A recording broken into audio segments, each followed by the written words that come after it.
Hi, friends. Welcome, welcome, welcome. So, at this point, we'll be looking at consolidation again. So, like I said, consolidation is taking about almost half of the module.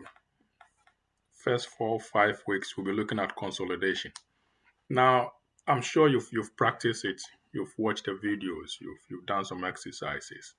Those of you who have procured the text, that's good. And I've already had feedback from some of you who have shared solutions, draft solutions to the questions on intangibles. That's a great effort, and that's a good step in the right direction. Okay. Now we'll be looking at the consolidation mechanics, the basics, the standard mechanics. Okay. What we've seen in the past is that different lecturers may have used different approaches in presenting the work.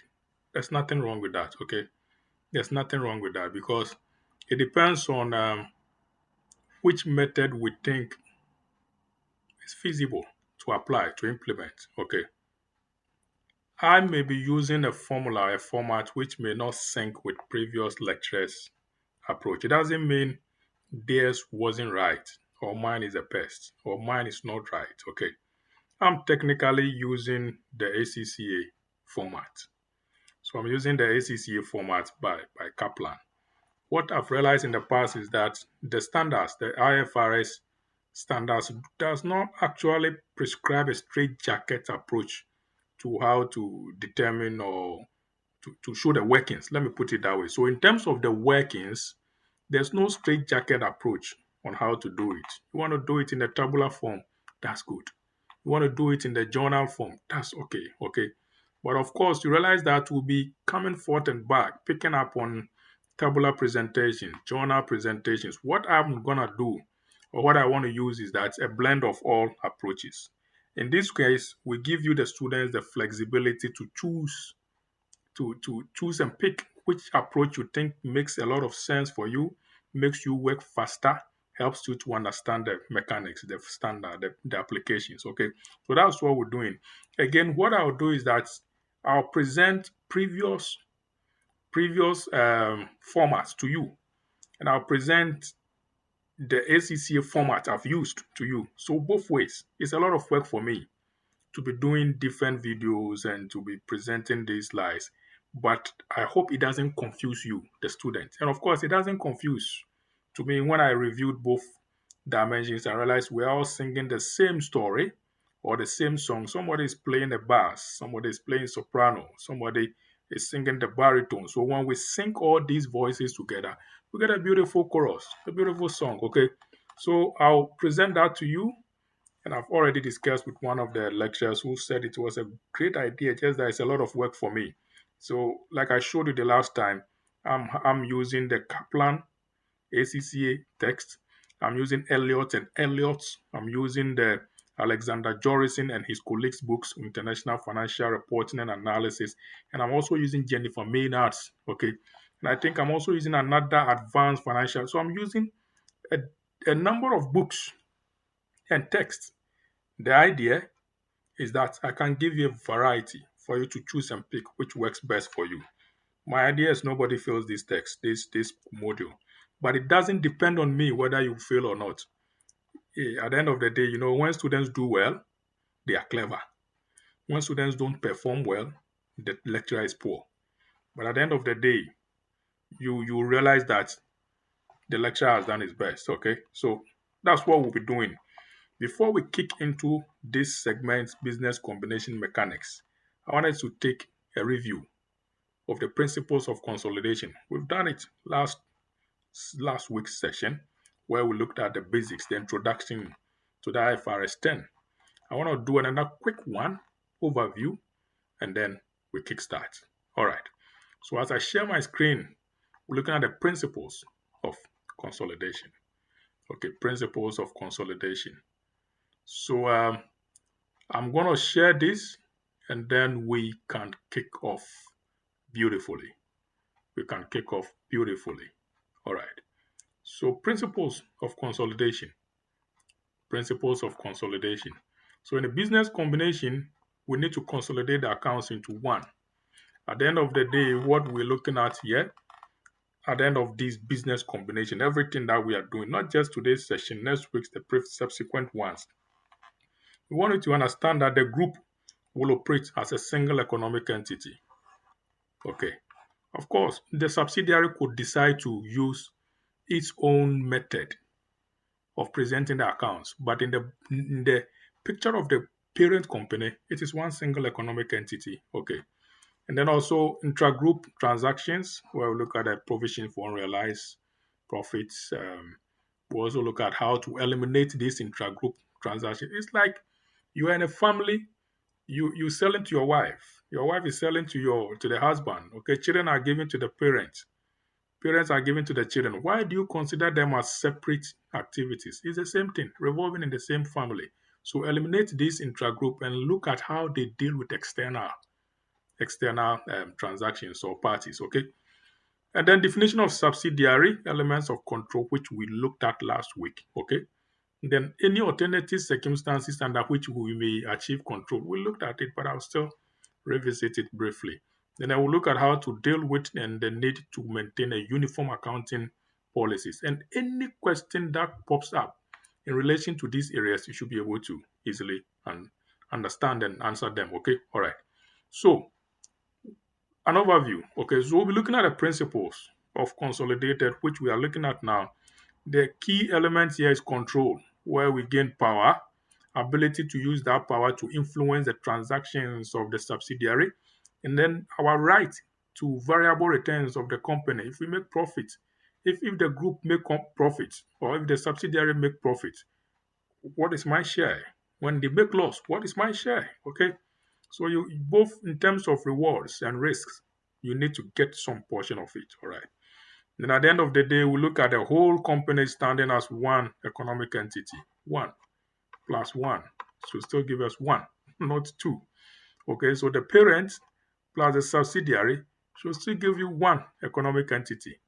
And then how to apply uniform accounting practices over the 2 guys who are merging. Okay, and then removing any intra-group transactions. There's a whole segment on this. Okay, there's a whole topic on intra-group. So we'll be looking at this as a standalone. Okay, we'll look at it.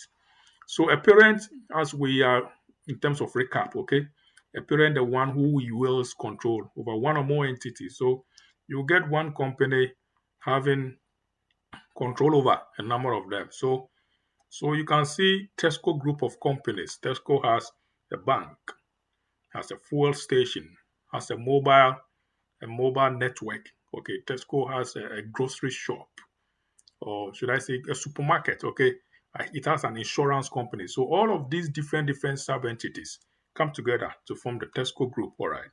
So the subsidiary is the one we control. The parent controls the entity that is controlled by another entity.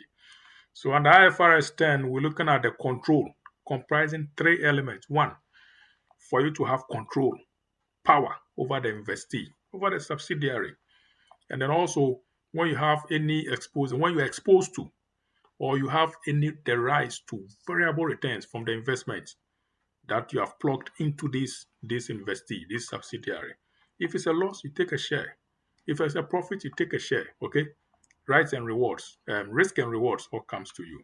And then the third element of control deals with the ability to use this power you have over the subsidiary to affect the amount of the investor returns. Okay, so when you see any narrative question coming from these elements in terms of control, in terms of how the elements that goes into control, it should be easy for us to identify them. Okay, look at control from these 3 dimensions.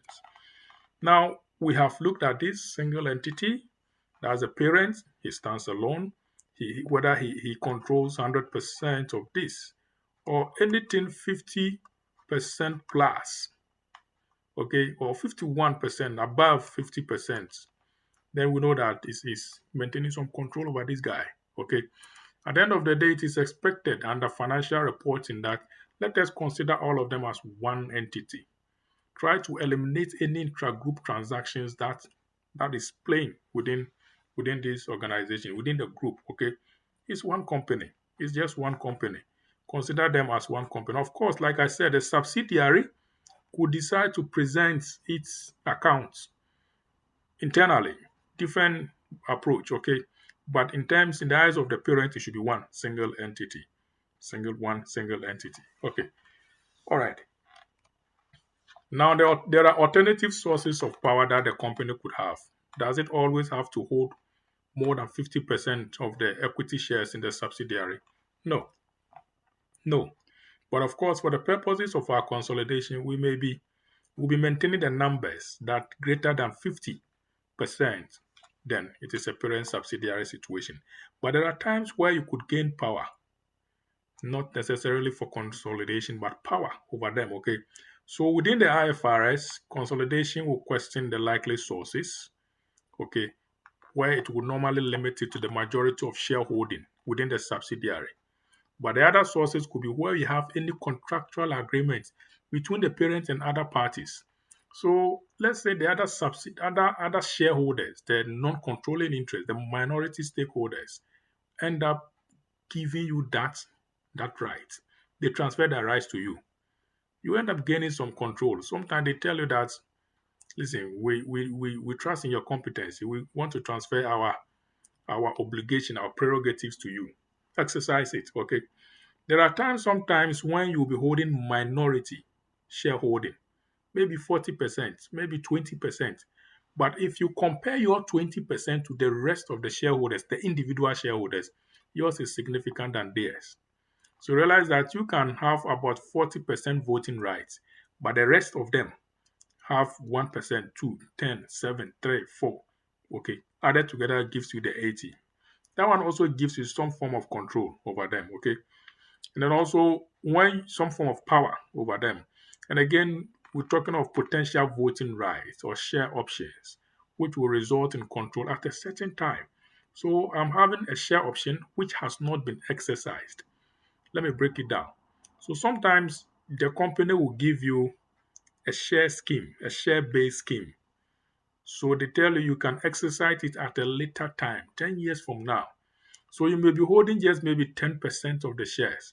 10 years from now, your share scheme is matured, it is exercised, and you end up gaining more than 50%. That is when you gain control, okay, giving you more voting rights, okay. So, besides this, like we said, it is always important to maintain uniform accounting policies throughout the group, regardless of where the subsidiary is located geographically. Of course, when the subsidiary is in a different country, perhaps the jurisdiction, that country laws will permit them to produce their accounts in line with the country specific gaps, generally accepted accounting principles. They can do that to meet the laws and regulations of that country. But at the end of the day, when the group is consolidating, they need to consolidate all under there, on the groups, on the parents, under the parents' accounting policies or reporting policies. Okay, that is where the complications come because sometimes you have to now restate the financials of the subsidiary, which has been prepared in line with a different jurisdiction of accounting policy. You need to restate them. You need to adjust so that you bring everything together in line with the parents' policies. Okay, all right.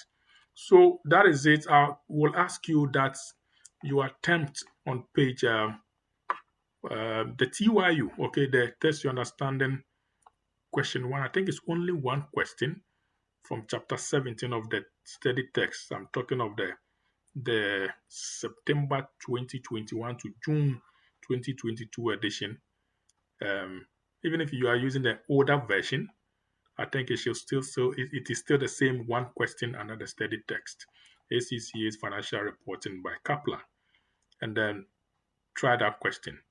There are further readings in the text. I would say that please read the entire chapter of the study text to get a better, broader understanding. All right. So, like I said, this is not cast in stone. We're not going to make it so strict and rigid for you to simply follow one mechanic, one standard, one format of presentation or basics. We'll give you variety. We also expect you to read from various sources so that you can get varied approaches to attempting to addressing this financial reporting. In SEC, in ICAS, in ICAW, if you go in with any different reasonable approach, very sequential, very logical.